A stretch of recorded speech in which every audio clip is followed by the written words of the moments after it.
today.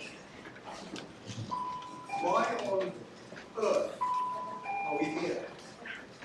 Why on earth will we launch a book written by scientists and economists and systems thinkers, which explains how we can avoid the huge climate change, environmental and social disasters caused by human development?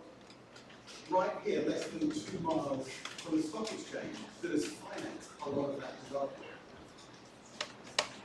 Why on earth did we invite you, guests from the corporate sector, finance, entrepreneurs and academics, people working in government and non-profit organisations, and people from civil society?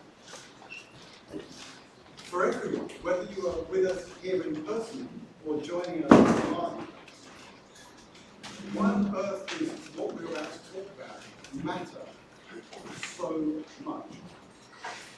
My name is Nigel Lake, and on behalf of the Club of Rome, my friend Pottinger and Newday Impact Investing, we are thrilled to welcome you here today. For everyone who's joining us online, thank you. We will be looking out for your comments and questions in the chat, and we will bring those in as well as we bring in questions from the audience. Please also like this and share this with your friends. Every like amplifies these voices. And use the hashtag as remind me, Earth4, hashtag Earth4. Let me also acknowledge that we're gathered on the land of the Rathmann people. I pay my respects to their elders, past and present. All too often, we're caught up in the hurry and flurry of day-to-day life. And so many of our decisions are driven by the very short term. So think about this. Today, Britain's Queen was buried, aged 96. She was born in 1926. When she was very young, she met people who were born in the 1830s. The exact same time, by the way, when Joseph Frey figured out that changes in the atmosphere of our planet would change the temperature of the planet, and that could actually be caused by humans. In the last few years, she, and indeed all of us, have met people who will live well into the 22nd century. Think about how much time is touched by people you actually know firsthand. I think about that every day. We have a fantastic program lined up today. A little later on, we're going to hear from impact leaders who represent the Earth's land and water and the inhabitants of that Earth, both humans and creatures, to make us a rich environment. But first, we're going to give you a glimpse into the huge amount of work that has gone into and been distilled into the Earth for All book, which looks like this, and you will all get a copy later on. The German translation is already number 4 on the German non-fiction bestseller list, which is fantastic. So many congratulations.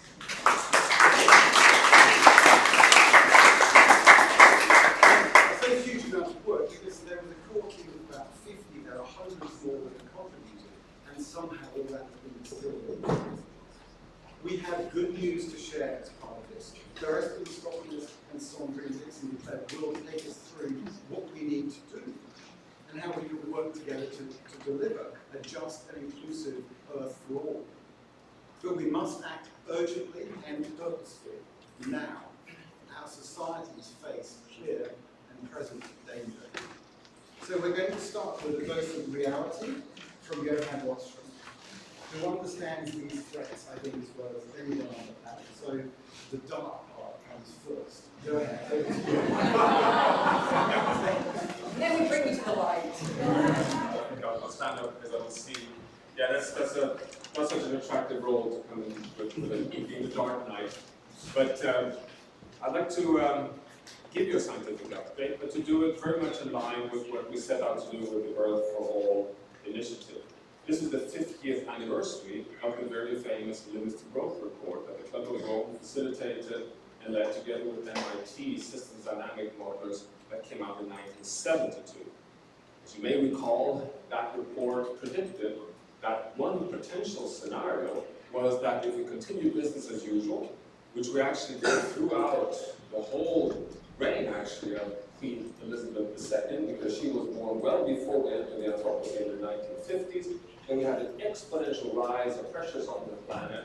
And if we continued in that pathway, the Club of Rome report showed in one of the scenarios that we would start having a drawdown of the global economy sometime in the 2020s. Well, dear friends, that's where we are. And we have, in the midst of disaster in Pakistan, with 1/3 of the country underwater, 1,500 people dead, with a price tag probably of in the order of $1 trillion US. Well, the world economy is roughly $100 trillion. So you have a 1% abrupt extreme event. And I could go on and use the 7 minutes I have just to list what's happening in the Horn of Africa, where 200 million people marching towards starvation after 5 consecutive years of droughts in Kenya, Ethiopia, Eritrea. You have the first fires in California, you have the exponential rise in heat waves and fires in Europe, and so on and so forth. So it's starting to hit back. Planet Earth is sending invoices at an unprecedented scale right into the world economy. So it's time to really get concerned. Well, the deeper concern comes out of the science over the past 30 years. And just to give you a summary of the entry point into the Earth for all. Number one is that we have entered the Anthropocene. We are now a predominant force of change on planet Earth. We exceed all forces of change from solar orbital forcing, or volcanic eruptions, or earthquakes. We are now in the driving seat, running the planet. We are destabilizing the planet. In the latest science that just came out 2 weeks ago, we show for the first time that 1.5 degrees Celsius of global mean surface temperature rise. We are at 1.3 today, the warmest temperature on Earth since we left the last ice age. So just to remind us, we have already crashed through the warmest temperature on Earth since we left the last ice age 12,000 years ago. And we show now that 1.5 degrees Celsius is a real climate planetary boundary. It has very strong scientific meaning in the sense that go past it, and we likely cross 4 to 5 of the big tipping point systems that we know not only regulates the stability of the planet, but also is directly linked to prosperity, equity, and our own human well-being. And which are these 4 to 5 then? Well, number one is the Greenland ice sheet. Number two is the West Antarctic ice sheet. These two together hold 10 meters sea level rise, and they are likely to be crossed irreversibly at 1.5. Then you have the tropical coral reef system, which I call victim number one of global warming, because they are very likely to be lost at 1.5. And then you have the boreal permafrost systems that are at risk of abrupt thawing, which is a feedback that will just amplify warming even further. And finally is the question of the Bering Sea ice overturning the heat and regional weather regulation. This is the first set of tipping point systems that are very likely going to cost the people at 1.5, and we are at 1.3. The window to hold us to a manageable future is so narrow. So now is the time to really transform. And as if that is not enough, as a kind of a challenge, that the charge of the Earth for all goes well beyond that. Because the reason why they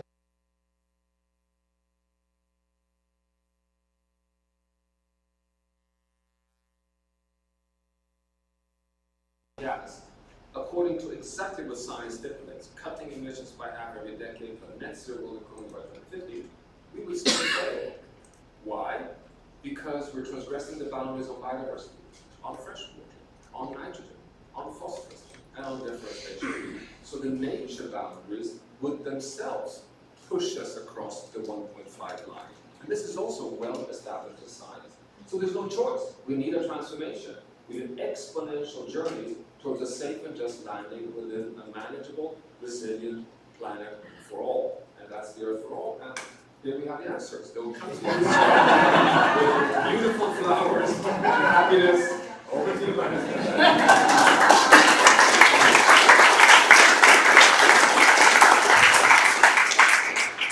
Okay, so relax everyone. Bye. I'm leaving now.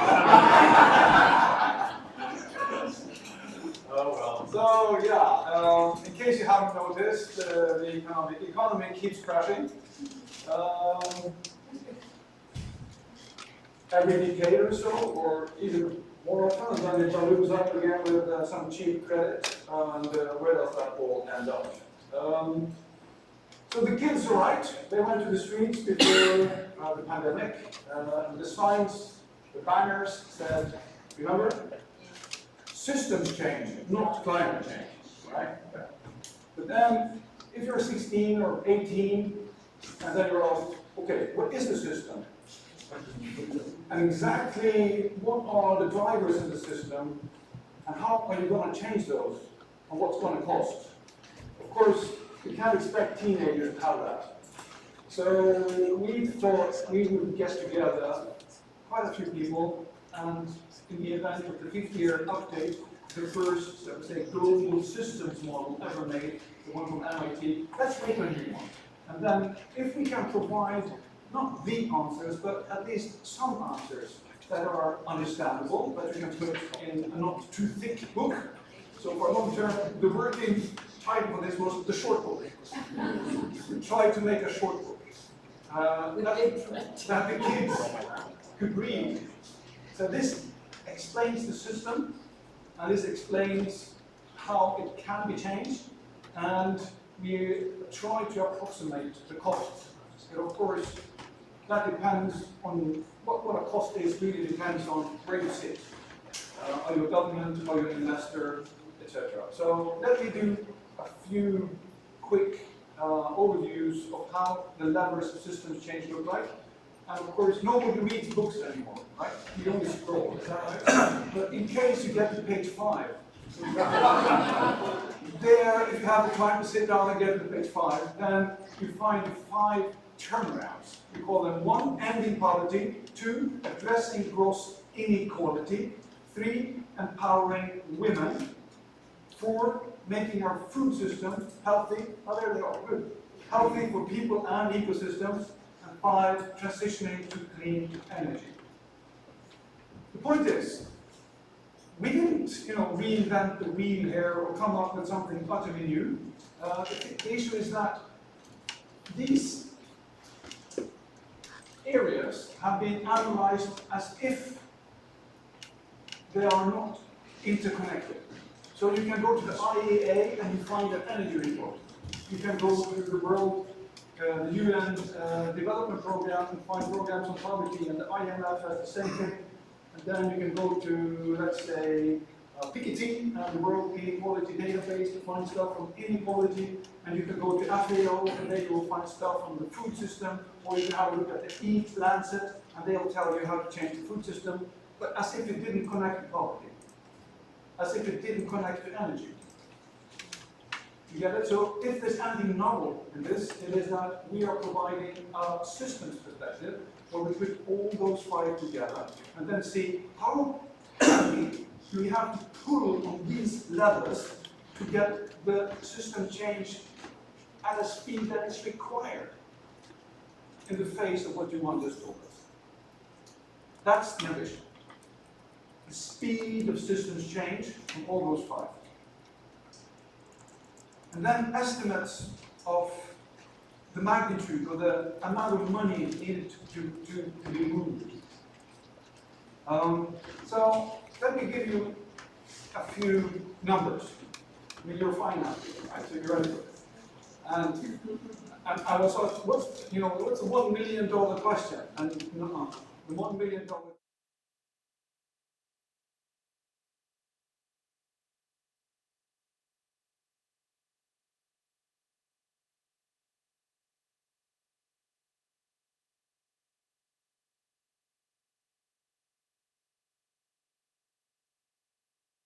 Looked out of the house in New Delhi, and she points out that the current finance system does not provide policy space to low-income country governments. They are very restricted in terms of their financial freedom, in terms of what they are able to get of finance, the interest rates, and not least constrained by patents and trade systems that go against innovation and value creation and jobs in their countries. So we need a jobs and energy-driven growth to solve poverty, and we need to shift about $1 to $2 trillion into new policy space, in addition to debt elimination in those countries that have less than $10,000 per person per year.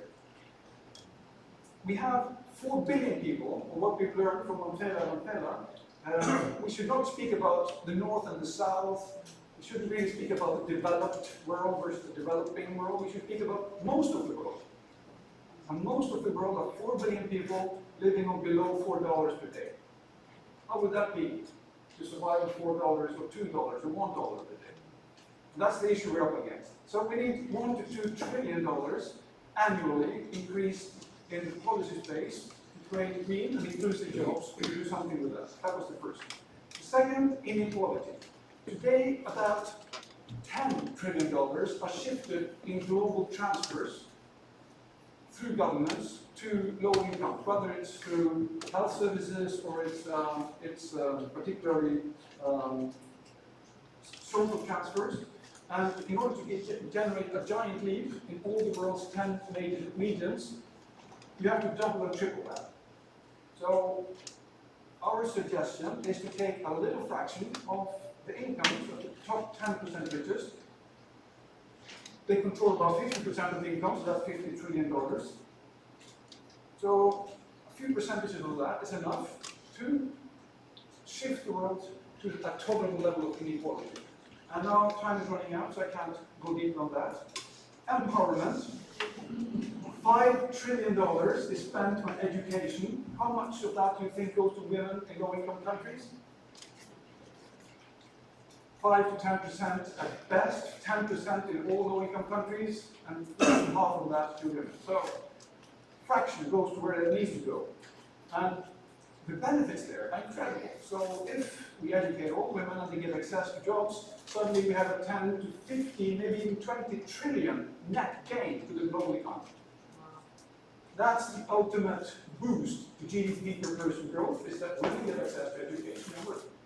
For food, we spend $200 to $300 billion on subsidizing food that destroys the planet. We can shift that, or we can add the same amount in subsidies for regenerative and sustainable agriculture. And the last, energy. We spend about $5 trillion annually in direct and indirect subsidies to the energy industry. If we shifted a little bit of that towards increasing the annual investment in renewable energy from about 300 billion to, let's say, $1.5 trillion per year, then we're on track to achieve what Johan says, the 1.5 carbon law pathway. So this is the issue, guys. We need to move those trillions. How are we going to do that, Sandrine?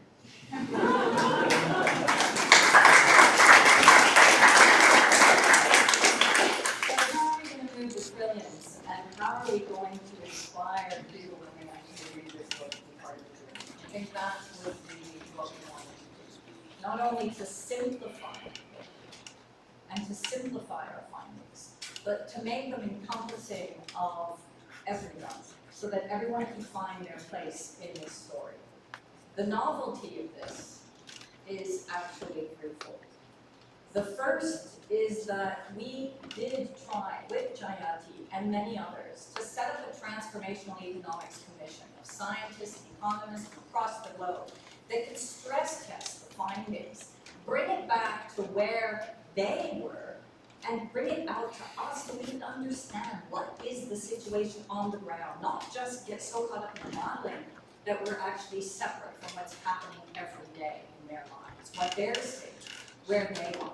Because it was important for us to make sure that most of the world felt that they were part of this book, not just 3 Caucasian from Europe with one woman. That was very important. Novelty number 1. Novelty number 2. It is not environmental tipping points that are a great existential risk. It is the social tipping points.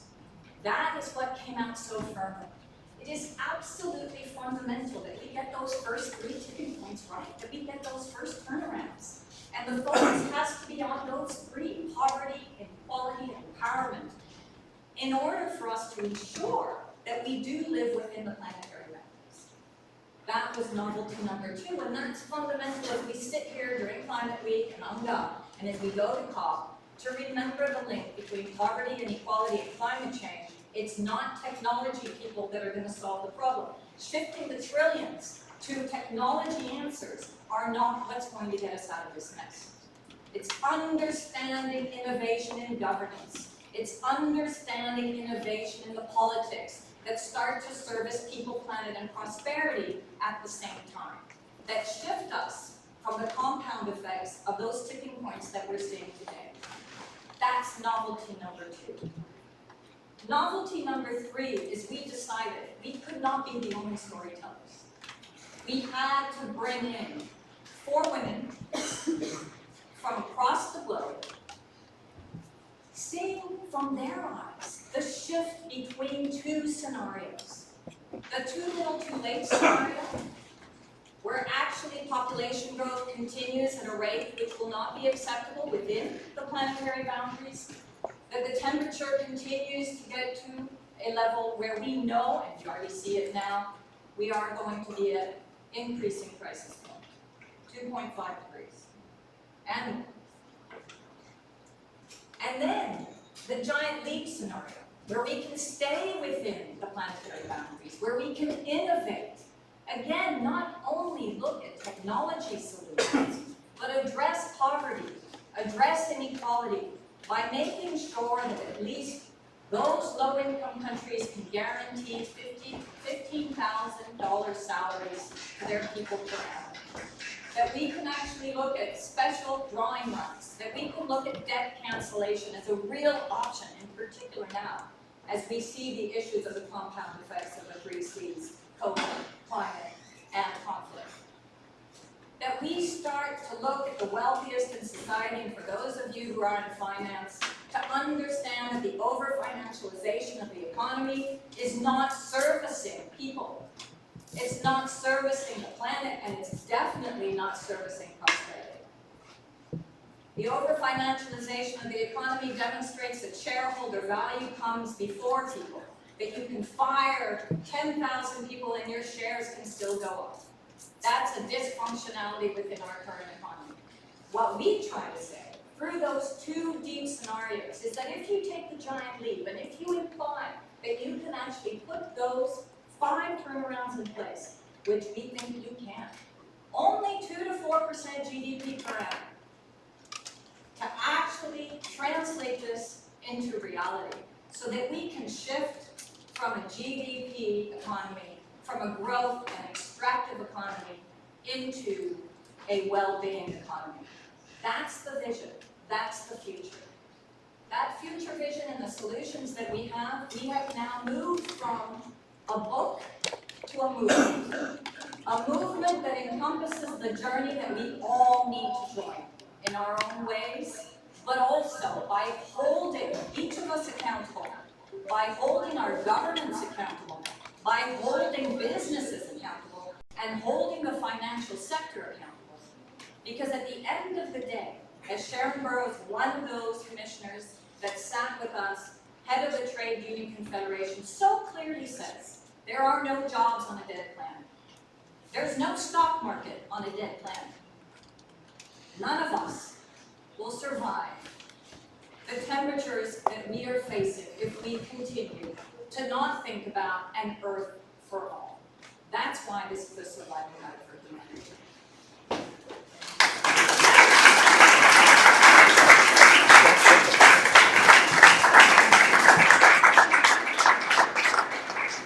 So, we'd like to open up questions, comments. Please, yes. Is there a microphone available? Yes. And also, if there's any from the people holding this on screen, and Till there will help you see if it's just call until you have the next one. Please. My name is Sam Teicher. I'm one of the co-founders of Coral Seedbed, the grow corals to restore dying reefs.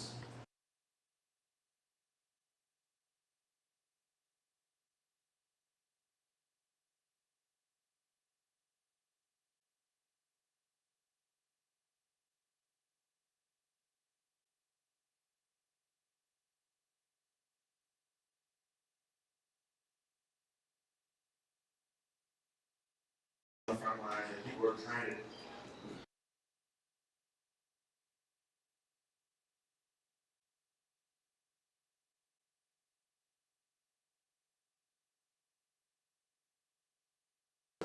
But it's usually people only looking for larger scale solutions, and so there's this chicken and egg gap, because how can you actually get to the larger scale if no one funds things earlier? So I'm just curious if there's any thoughts on how particularly people in the finance community might be able to help solve that problem as well. Okay, I can give a short comment and then the next question. So I happen to be an entrepreneur myself, so I've done my round.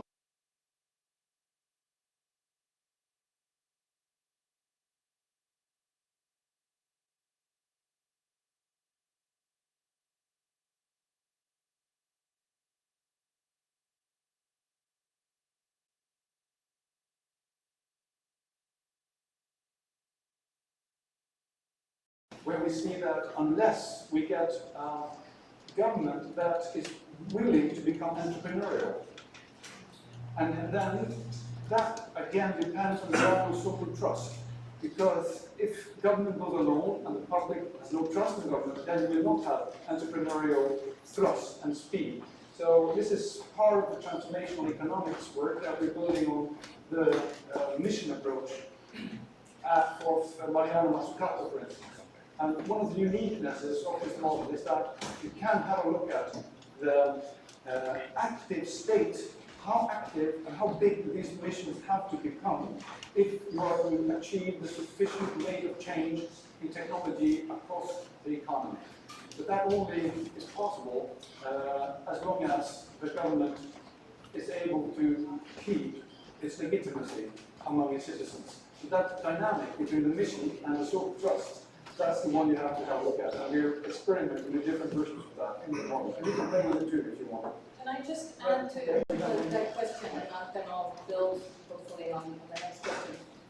There's been a great deal of discussion within the philanthropy community to see how they can kickstart projects at much smaller levels. And this is coming up continuously.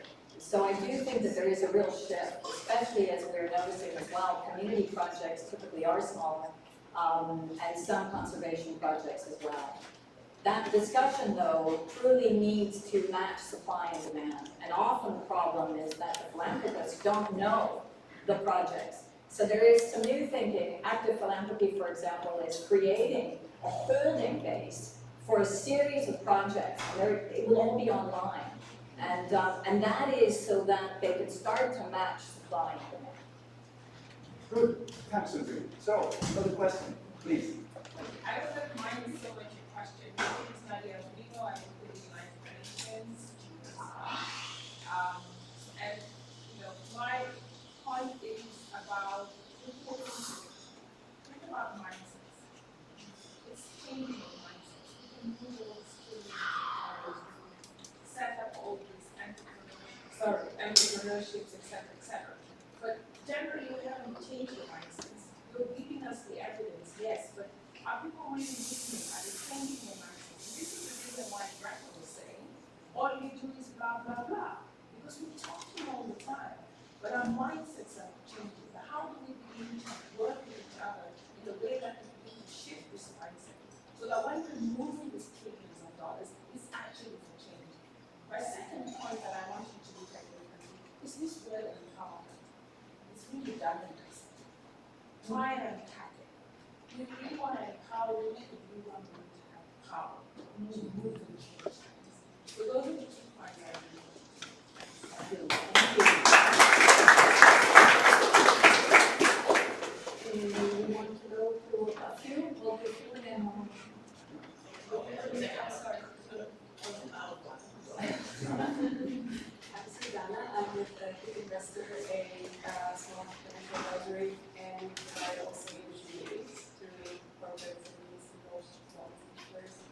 My question, actually I have 2 questions. Hopefully short, but if there are any examples that you know of governments that are already on the track or some sort of track doing, implementing your ideas. So that's, one is like if there's any government doing it already, And the second is more specific to the United States.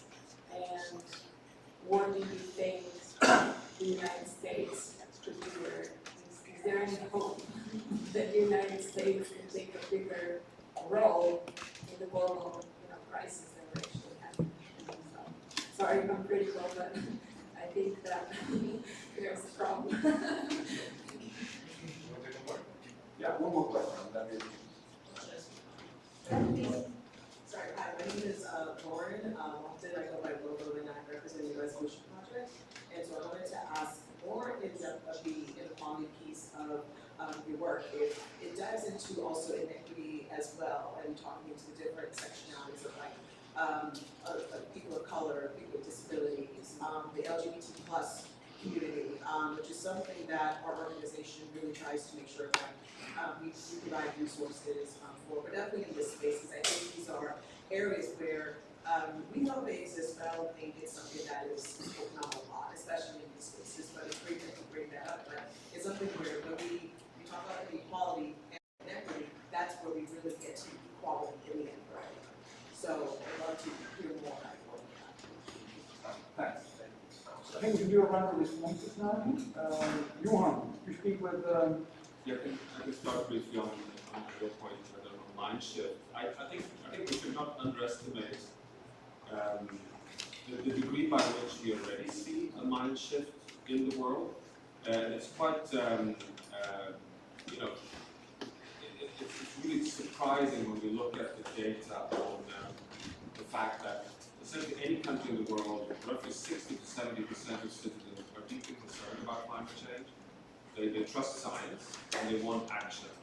But politically and in media, that's not reflected at all. So we have an enormous, bizarre mismatch across the world, and it's probably most polarized in the US, in particular, much less so in Europe, and less so in Southeast Asia, for example.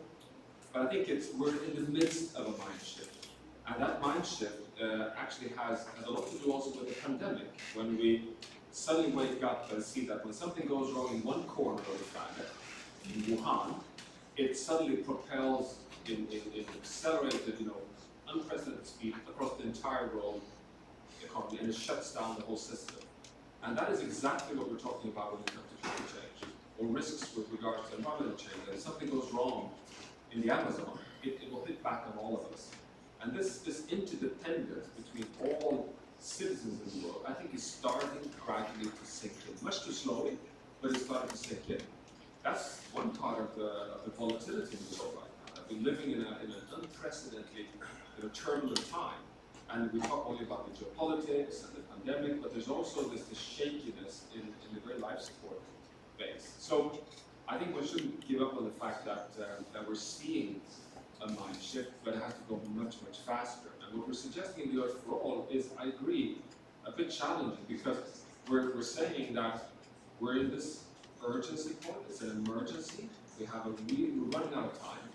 All scientific evidence shows this.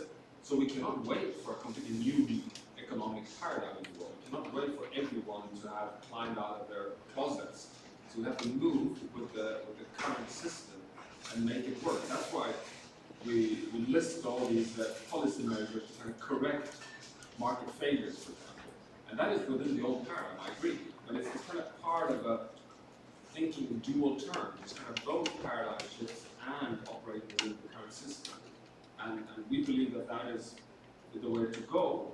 And why is that? Because as well is because there's so much evidence, which also Sandrine points out, that if we succeed, we will have much better outcomes for both the economy, of course, but also for equity and for health and for security. So there's a you could say with a high degree of it's an interesting hypothesis, but it's more than a hypothesis, that if you really start succeeding on the sustainability turnaround, you're likely to get a ball rolling that starts self-perpetuating in the right direction. So of course that would almost be like self-creating that mind shift. So I think there's some tactics here as well. Yeah. Building on the mindset shift, I think it's a perfect question, because the other thing that we do need to be honest about, there are about 30 contributors to those commissioners that were part of our discussions. And let's remember, and in fact, the privilege of being a that we have always honored different thought leadership and theories of change. And there are many who did not agree with some of the deep paradigm shifts that we are putting here, but felt that it was all about mindset shift. And there are others who felt that actually we needed to do the paradigm shift first, and then others would join the journey. I think there are several aspects to this. There are other discussions that are happening around how do you create that mindset shift? And conversations with one of our commissioners, actually, who will come out with a new book, very much showing that societal's addiction with consumption and growth cannot be treated in the way in which we're treating it now with regard to climate narratives. What he clearly says is individual addiction and therapies for individual addiction should be used for societal therapy, which is creating that vision that there is another future. And so in that sense, I think we've done the right thing. What we're trying to do here is show there is another way. And we can get there. The idea of the movement is then to build on that, to have citizen assemblies, to work with governments, to show them not only the policy recommendations, but also help them so they don't get caught with their pants down. When they've got the Gretas who are saying, what the hell are you doing? That's our responsibility. And that's how we feel that sense of responsibility. That it is time to work together to give another vision, but we also have to show that accountability principle. So that's the first. And giving some, we didn't talk about universal basic dividend for the citizen fund, which is a novel idea of how we redistribute wealth. And is already being done in Norway and also in Alaska, for example. With regard to the governments, there are governments that are actually putting in place well-being indicators that have decided that they're moving beyond GDP. That's Finland, New Zealand, Scotland, Iceland, and Wales. And those governments actually coming out of COVID were much more resilient. But why were they also resilient to criticism from people and citizens? Because they communicated with the citizens differently. And that's also part of the message that we try to give, which is communication has to change. We need to start being honest about the current prospect of our economic dysfunctionality, and we need to be honest about the possibilities of that future vision. It'll get harder before it gets better, but together, hopefully, we can get there. Yeah, we have a question. Okay, let's do a question zero to B20, and then two questions. And hold on, inequality. Do you want to answer that one? Yeah, but I see time coming up. Oh, we're good on time. No, it's an But important. yeah, it connects to two things. The issue of inclusiveness in terms of ethnicity and color, and also this word of empowerment that you were focusing on. We struggle so much with that. You have no idea. We all struggle with it. Yeah, thank you. So, when we say empowerment of women, we met resistance, not least from some of our African members, because what you don't need is forgetting about the men and pushing them too much to women, and then you get a toxic masculinity hitting back. That's not what we're speaking about. We're speaking about a gender equity issue. And that is also across race and ethnicity. So, I also want to pick up one more thing that since we gave the word to me in terms of Greta, because there's also a generational split between the young and the elder generation, which is equally important. And I fully understand the young generation's frustration, their fear and their outrage, and the willingness to say blah, blah, blah.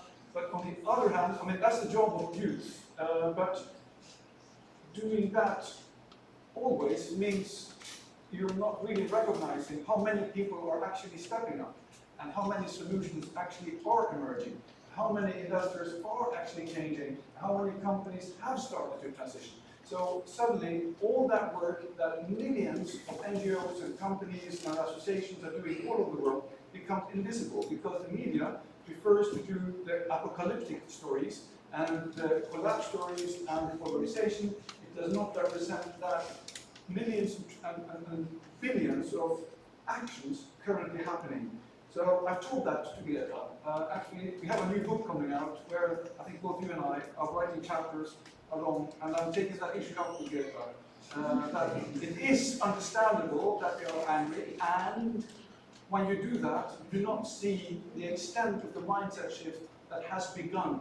And I think we should at least speak about 3 times as much about what the opportunities and the things that are happening in the world as we speak about the threats and how little is happening.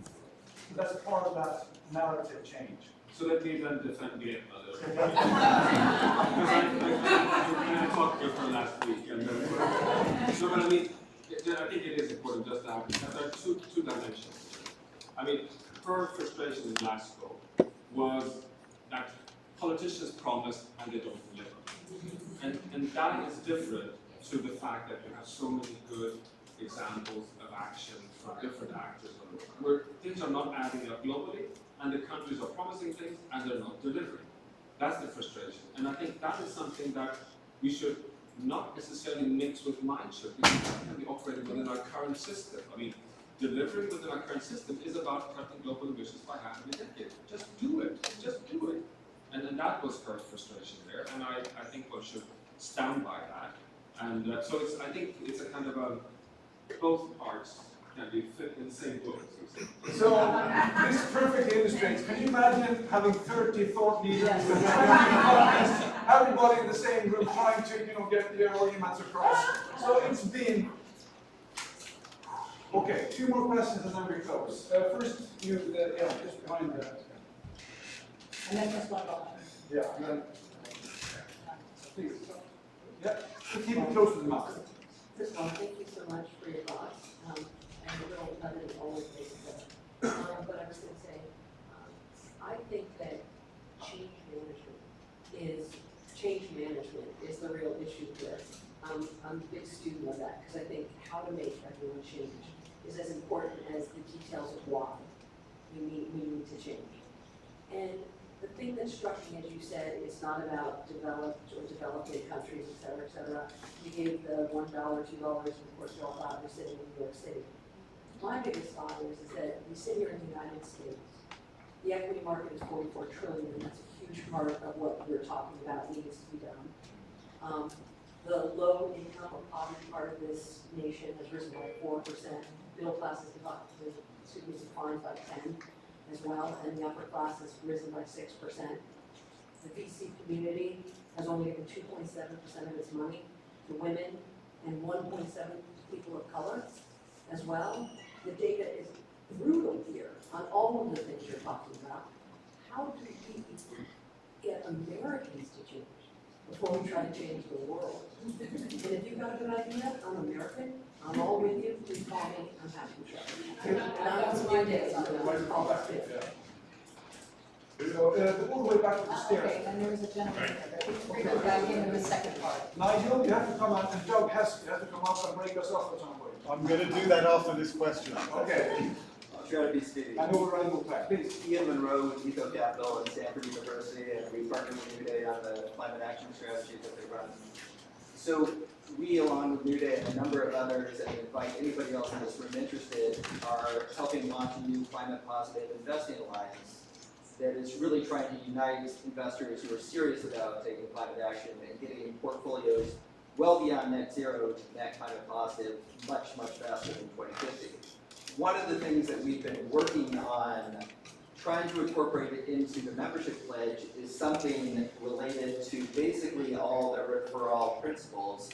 How do we ensure that climate investing is not trampling on indigenous rights, on diversity, equity, inclusion, justice initiatives, and all the different pieces we talked about? So if you were to craft a single line, ideally, that all investors who are serious about taking climate action would sign on to, what would you want that to be? What do you want those of us who are serious about climate action to also be pledging to do in terms of the overall framework that you're proposing with Earth for All?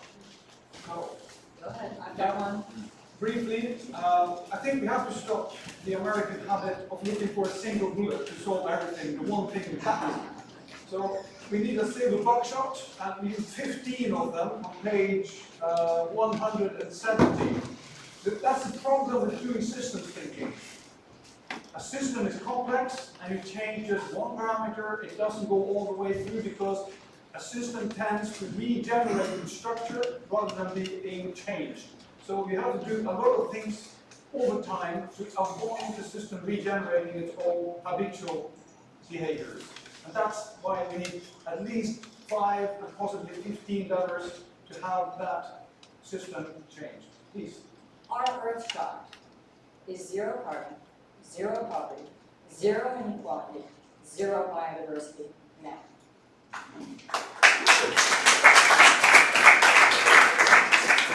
And I'll concretize that a little bit more than just to say, what does zero really mean? I think my advice to anyone sitting, as you're doing, is to advise that from now on, we can no longer allow any loss of intact nature. So it means any investment in any kind of offsetting is not allowed anymore, because you have to simply get off fossil fuels, get to zero, and you have to keep nature intact, zero loss. And these two are two very hard guiding principles, which kind of collide actually with a lot of thinking, because it's so attractive for companies and financial institutions to try and kind of tactically compensate inability of phasing out fossil fuels with investments in different kind of nature climate solutions, and doing it in an unscientific offsetting manner. And this is something that we have to help each other work together on kind of tidying up. And then finally, just on the US, I think what the US has to do is in a way quite simple. It has to learn a bit more, not necessarily going as far as Earth for All in terms of wealth redistribution, but there has to be a stronger social contract and responsibility for all those in the US that are losing. I mean, if we look at the last 20 years in the US, just as you say, the average household in the US are going backwards, not forward. And of course, that is what's causing a lot of the polarization in the country. And I think there's a lot to learn from for example, the Nordic region and some parts of the world that have been trying at least to hold off for this polarization, which by the way is not hitting these countries as well. So we're in a very difficult situation, sliding, moving along a US pathway also in some of the countries that have been trying to fight off that inability of holding off that discrepancy between the has and the have-nots. Thank you. Actually, we have there's one last thing, and that is, I'd like to mention special thanks to the Newday Foundation, who is in the room now and helped this project get going. Without your help, we would not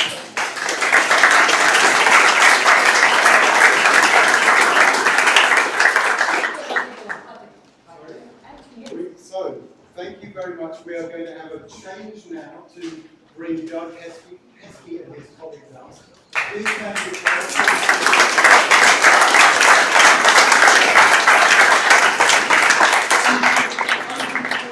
other names mentioned in the credits at the beginning of the book, which is just a tip of this particular line. So, just as the guests leave, look at our microphones on the chair, and Doug, if you welcome your guests up, they can get settled in afterwards. Fantastic. And maybe whilst they're doing that, I'll just make a couple of very quick comments. Firstly, if there are any questions from the live stream, please do bring them to us. We will try to work those in. We know that the audio quality has been somewhat patchy. Apologies for that. There will be recording afterwards where the audio will be much better. These glitches can happen. And just as this is what gets set up for this session, and everybody gets their mics lined up, I think that the interesting thing to think about the whole point of this session which comes now is that the solutions we need for most of what we need to do, we have today. We don't need new technology for many of those things, and part of the point of this session is to be able to see what's happening in real life. Can you just get the mic word behind you? Use the mic word, yeah. I think we're going to Now, over to you. mic up through here anyways. Ian, first of all, I want to thank you for your thoughts. Admirable efforts, okay, and Newday is very pleased to be a part of what you're pulling together. We could not be moving any faster right now, so I think very critical for all of us to pay attention. It's an amazing week for us. So we start today through the Earth for All book launch. project. We are concluding this week with a listing of our second exchange traded fund on the New York Stock Exchange as a symbol SDGS, and have a number of people from our youth community as a part of these organizations who are good friends and partners that will be joining us up on the podium on Friday. So it is both fitting and humbling to be sitting here on the stage with all of you, given that this is an incredibly important event in New York. Not only is this the first day of Climate Action Week, but we're in the middle of the 78th General Assembly, and one that is being held during a period of time whereby we are facing major social and environmental degradation. The theme for this year's conference at the UN is Watershed Moment, Transformative Solutions to Interlocking Challenges. Earth for All has now given us a blueprint for how we ought to address these challenges. While we understand what should be done, one of the biggest challenges that we have as a society is bridging this chasm between action, or between awareness and action. And the paradox today is that the people that are on the very forefront of climate impact, at least in their own minds, don't necessarily recognize that the small carbon footprints that they have can make a meaningful difference. But the time has changed for all of us to be aware of the fact that we all have to pitch in to save the planet. And this is why we're here today.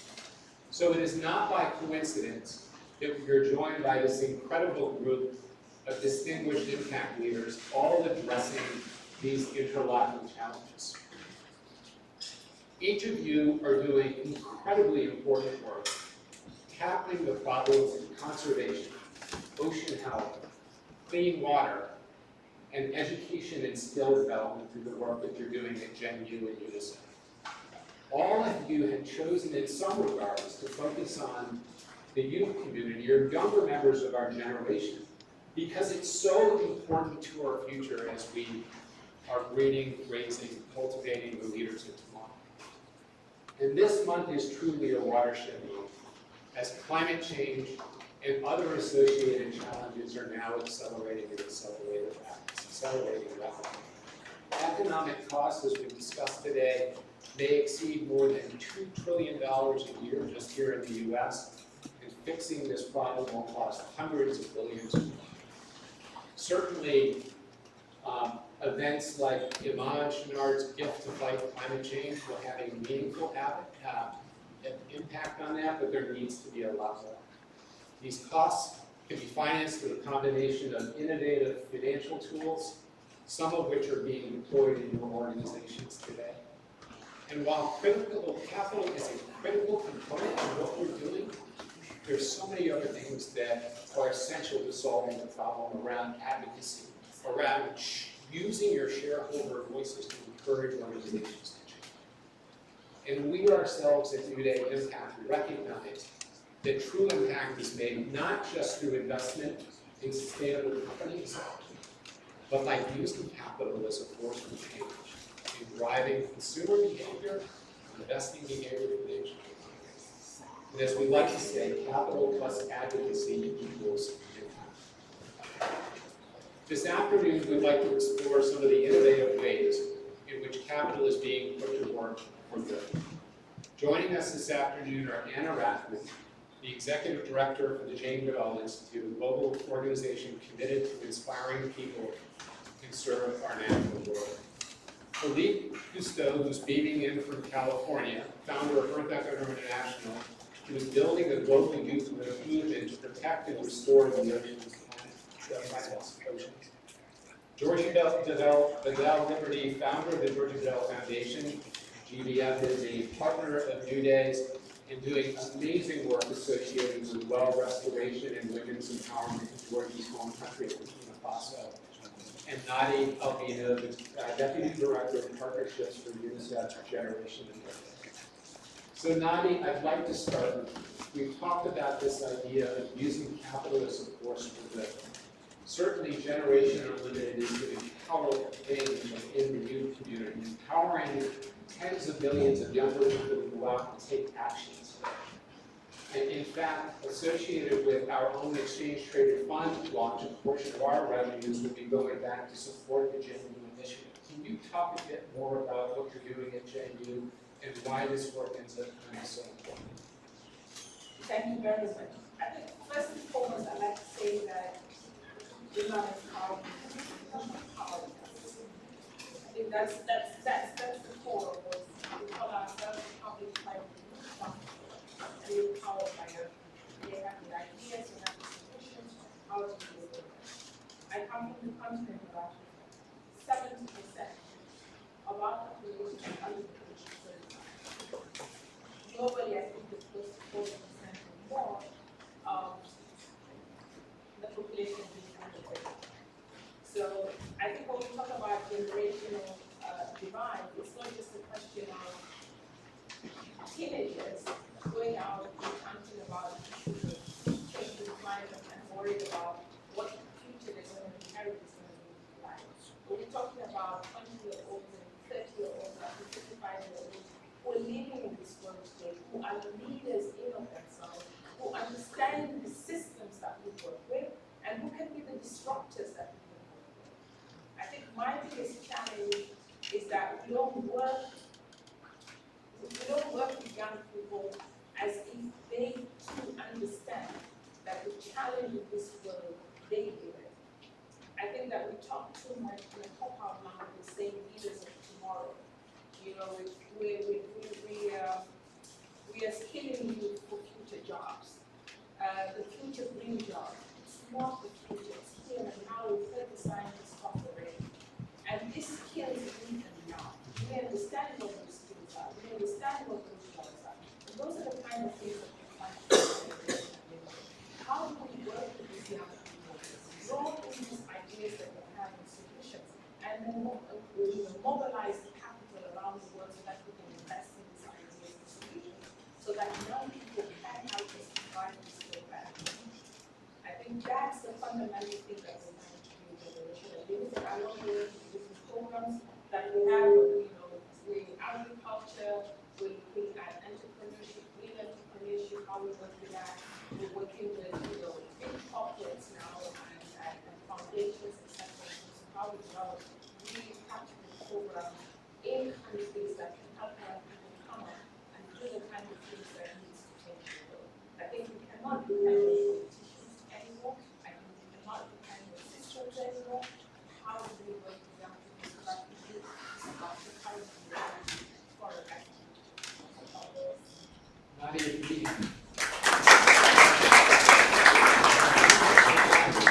we'd love to explore some of the work that you're doing with organizations like Newday and whatnot, really powerful incentives that are being brought into the community. But let's move on to Philippe Cousteau. Philippe, as many people know, is the grandson of Rathmann Cousteau, who many of us in this room grew up with on Sunday nights. Philippe has an extraordinary understanding of how to use capital as a tool for change. Philippe, you shared with Ann and I some time ago that you wanted a seat at both tables. Can you talk a little bit about what that means and how Echo is addressing the capital question today? Well, thank you everybody for having me be a part of this wonderful event and of course over this wonderful week and all the terrific work that Newday has been doing. We're thrilled to be a partner now in a few years and very excited about our work. What I meant by sitting at two tables, both tables, you know, it's about 13 years ago now that I was at the Global Initiative, and they were talking about the size of global financial markets and the size of charitable giving, and the disparity between the two. And it was at that point where I realized that, you know, we really need to look at market-based solutions as much as we look at charitable solutions to these problems. And so I've been involved in financial markets now for a little while, but continuing to pursue my work with that field as well, because the other big piece that, you know, and you've touched on it a few times, that we have overlooked and underinvested in the environmental movement is education, in the sense that, in my opinion, we have very much focused on tactical solutions to the environmental crisis. My grandfather talked about this decades ago when he said, you know, before we talk about conservation, we have to talk about education. And what he realized is that the way we create systemic change in society that can drive the long-term, durable, and that's very important, the durable support for conservation is through education. So often we have been focused on short-term fixes, trying to protect land, pass a law, whatever it may be, that I've seen over and over in my career, as my grandfather and father and members of our family have witnessed. And there's one, I remember one head of a very large environmental NGO came to me lamenting one time, and said, the problem is we put some land aside in the conservation pantry, and then the next politician comes along from a different party and decides that they want to take it out of the conservation pantry, so to speak. And so, until you build and invest in creating a strategic approach and a durable approach to conservation, start building a society that cares, we're not going to see the long-term support and shift for the kinds of real innovative systemic changes that we need. We've seen this one great example recently, which we're finally starting to see that shift. Part of work with a lot of scrappy organizations like the ones here on this panel, and myself and others, but over the years, working with, frankly, the pittance of charitable giving to do this kind of work. Tiny fraction of charitable giving goes to the environment, and even more less than that, of course, goes to the ocean and into education. And what we found in the most recent election is that finally, for a new generation, you look at motivating factors for them from their voting perspective, their voting behavior, and climate is one of those issues. And in a recent study that came out just before the last presidential election, it looked at what states in the United States where young people have the most potential to affect the outcome of the election. And indeed, it was young people in swing states like Pennsylvania, in Michigan, in Florida. And so what we have underinvested in, and I think neglected our own peril, is how we invest in education and building a society that cares about these kind of issues and actually support it. It builds durability for the kind of political and economic changes that we need. And that's what we do. In fact, particularly focus on the ocean. I should also just give a shout out to the ocean. We continue to talk about terrestrial solutions to the climate crisis. We need to focus more on ocean-based solutions to the climate crisis. One mangrove forest can absorb, 4 to 5 times more carbon than a terrestrial forest. Seagrasses, kelp forests, we grow 2 feet in a day. So I just want to throw in a quick shout. I wouldn't be a Cousteau, I think, without saying the importance that we have neglected. Coastal and marine and ocean ecosystems are our greatest allies in fighting this crisis. And also, in many cases, kelp forests, for example, providing good sustainable jobs for local communities that can be outsourced. So I'll leave it there because I'm going to make a little bit of that. Philippe, thank you very much, and we'll come back to you in just a moment. I would like to call out that none of the individuals that are on stage are shy to collaborate. So Philippe and Georgie and Anna and others have participated with one another on podcasts in support of all of the work that their respective organizations do. So I would like to turn to Georgie. And Georgie probably needs little introduction. She was the former Miss Burkina Faso, former Miss Africa, but most importantly, she turned a very successful modeling career into one where she became a successful social entrepreneur, setting up the Georgie Badiel Foundation to benefit her home country of Burkina Faso. We had one constituent mention to us that Georgie's work is the true definition of sustainability. So Georgie, you are doing amazing things. Please share with us the work of GBF and now what you're doing on a number of very important water projects and how you're allocating capital to those projects. Absolutely, thank you. It's an honor to be here.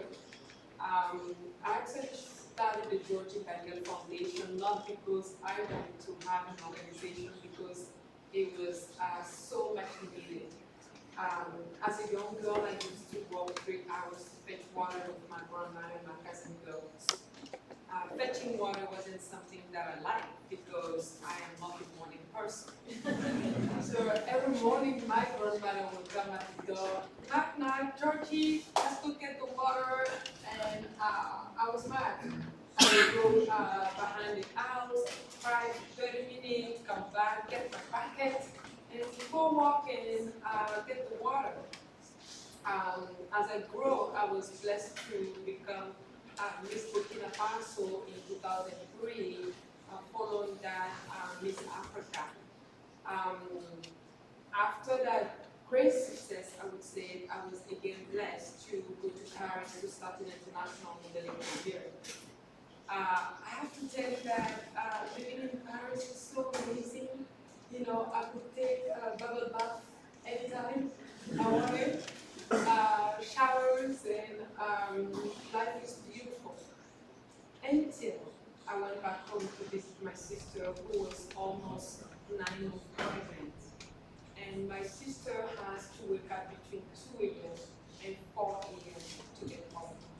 That is when I knew that the system is completely broken. And I felt frustrated with her because as a kid, we used to do that. And now she's a woman, my sister has to do it. So I came back to New York and I met with a friend, a model friend. I tell her about my trip, I was mad, and furious. She said, we should start an organization. I'm like, an organization? We don't have that time. I'm like, sure, if that can help, let's do it. We started this movement called Models for Water. And with that organization, 100% of the funds we were raising were going through other organizations so that they can build wells in Africa, whatever they want. Some of these organizations wouldn't work in my grandmother village. And at some point, we realized that we wanted to do good, but it was actually a full-time job. We couldn't be models on the runway and at the UN at the same time. So my friend decided to stop Models for Water. I was completely heartbroken. I said, my grandmother village still don't have access to clean water, so what do I do? So I decided to share my childhood story with Philippe, which for the deal I worked with New York Times bestselling authors Susan Bell and Philippe to create the Water Princess. So I said, you know what, 100% of my book funds will go to access to clean water, and they will build the first well in my grandmother village. I was so excited. So we found an organization, we gave them money to that organization, and it was so much money that they could have built almost 3 wells if they wanted. But I wanted that only 1 well, and I was going to raise more money for that organization. That organization took the money, they went to my grandmother village, and they came back with the excuse that, oh, we don't know how they will take care of the well. So they did not build the well in my grandmother village. Again, I got very frustrated. I said, I am going to stand up and start my own organization. That is actually how the Georgie Badiel Foundation was born. I felt that if I don't stand up for the people of my country, we will not be able to break the cycle of the water princesses. So in 7 years, we were able to bring access to clean drinking water to over 300,000 people. But most importantly, the Georgie Badiel Foundation, at the beginning, when I started the organization, I would go to some villages and I would see that there was a well. And women still have to walk 2 hours, 3 hours away from their village to fetch water. And I couldn't understand why. And the argument was that, oh, we don't know how to fix it. The only people that knew how to fix it was like 1 man or 2 that the government actually trained to fix it when it was broken, but they were asking so much money to this woman that the community couldn't afford them. So I said, you know what, I'm going to start to train women to fix these wells. And so far we were able to train over 178 women basic engineering, because building wells is engineering, and transforming lives. So I will stop here.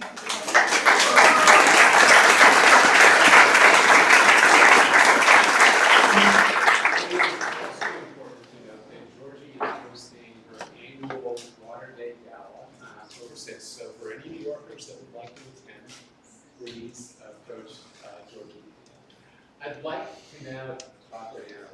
So several years ago, that we were introduced to the Jane Goodall Institute in Jane, of course, and she has done a number of events for us. Anna is their executive director. They are running a program called Roots and Shoots, which is specifically targeted on the youth community. Again, doing amazing work, but on an international scale. So Anna, tell us more about this and the work that you're doing at Jane Goodall. So Thank you, Joe. Thank you, Newday, for having us here. And as anyone who knows me, get better at this. Sorry. Here we go. Anyone who knows me knows that Roots and Shoots is one of my favorite things to talk about. So if I have an opportunity to talk about Roots and Shoots, I take it. So thank you for this opportunity.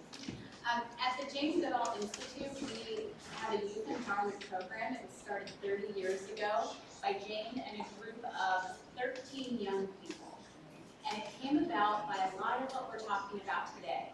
Jane was hearing from some of these young people that she was working with. It was in Tanzania, it was in Dar es Salaam. And they gathered together for an informal dinner, and they're talking, and these young people are expressing frustration, anxiety, anger about what's happening with their environment. And Jane suggested, well, why don't we get together? Why don't we start something? And everybody agreed. Well, what should we call it? Well, Roots and Shoots. And from that 13 young people, this global program was born. It now operates in 65 countries around the world. It's a grassroots program that so much of what we are talking about here too, of how do you create that groundswell of enthusiasm and innovation and creativity and not do a top-down authoritarian. This is a program that fosters that, where young people have to do work that focuses on animals, the environment, and communities. So all three pillars are met. And among Roots and Shoots, we have this kind of rallying cry, which I love. And I was thinking about it, so many of the presenters were speaking today. And that is, and according to legend, and this is coming from Jane, so I believe it, that at that final kind of dinner where Roots and Shoots was born, Jane says, okay, well, together, the students said, well, together we can. She said, yeah, together we can change the world. But I think we need something stronger. Together we will. And that phrase, together we can, together we will. To join hands across the world, to join hands across sectors as we're doing here today, and to look at solutions that are innovative, that are sustainable, and that work for all of us, because ultimately this is our one planet. So that is Roots and Shoots in a nutshell. And I'd be happy to talk with them and more about that. And thank you so much.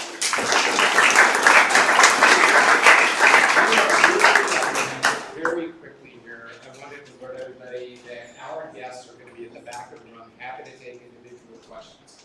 I also want to recognize Nigel Bacon Pottinger for the incredible work that they've done.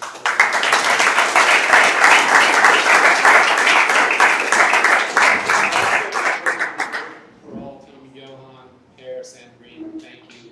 I will also note that there are a number of other impact leaders that are here today. Johan is in the room, who is with UNHCR here. Thank you for coming.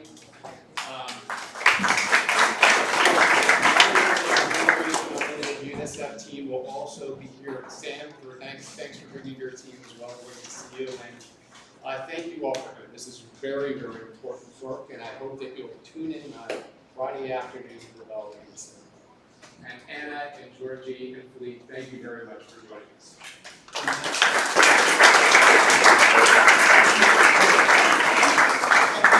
Thank you all so very much for being here. As Georgie said, she was not a morning person. I can certainly vouch for that. I'm definitely not a morning person. And for me, this project progressed at 4 a.m. once a month. And I've never been that excited at 4 a.m. in my life. Perhaps never again.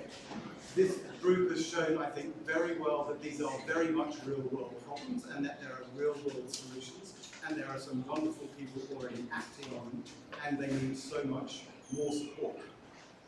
I wanted to add my thanks to the Angela K. Bennett Foundation and the Laws Foundation as well for supporting this work. It's incredibly important. And the one last how on earth question that we have not answered is how on earth did all of this material, and it's unimaginably large and complicated, get into a single book, which is great and easy to read. And there are two words that explain that as far as I can tell, and they are Owen Gaffney. So Owen.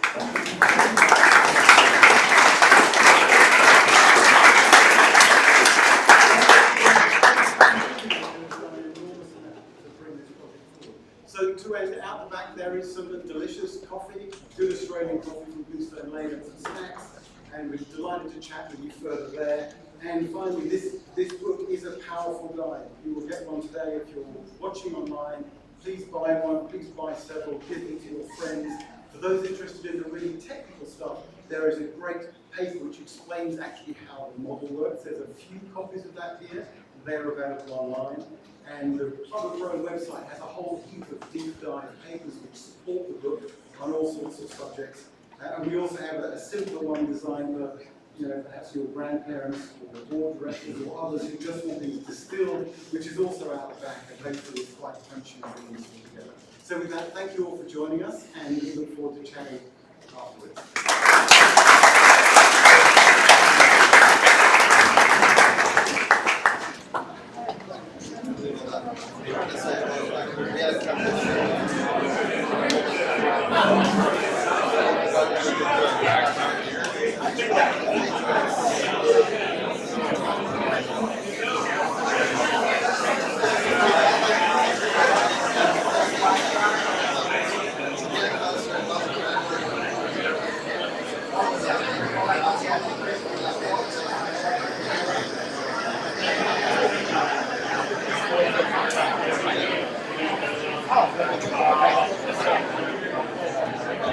You want it on?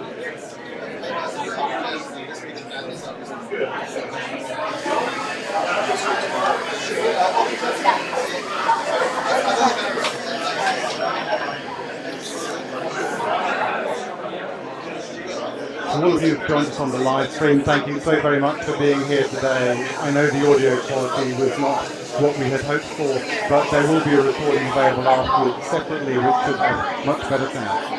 Thank you very much indeed.